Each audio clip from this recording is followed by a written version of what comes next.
listen up. This is important. Listen up. I got an internship at iHeartRadio back when it was Clear Channel Communications. And wouldn't you know it, the first job that I held as an intern was to vacuum the sales department.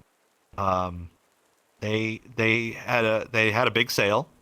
They got in some clients that had big money, and they threw a paper confetti party. And they also set up cardboard forts where they would ball up confetti and throw it at each other like snowballs. So sales department was littered with just shredded paper.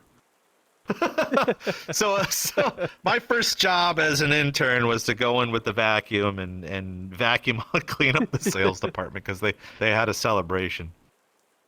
And you would think that they would send me out to get a cup of coffee, but at the same time they had plenty of coffees and they had Keurigs there, so they could handle their own coffee. But I was like so thankful for that. An extremely long story short, being an intern, I was an intern for about 2 years, a little under 2 years, working with the morning show, understanding how morning shows developed, what you need to do to prepare for a show like that.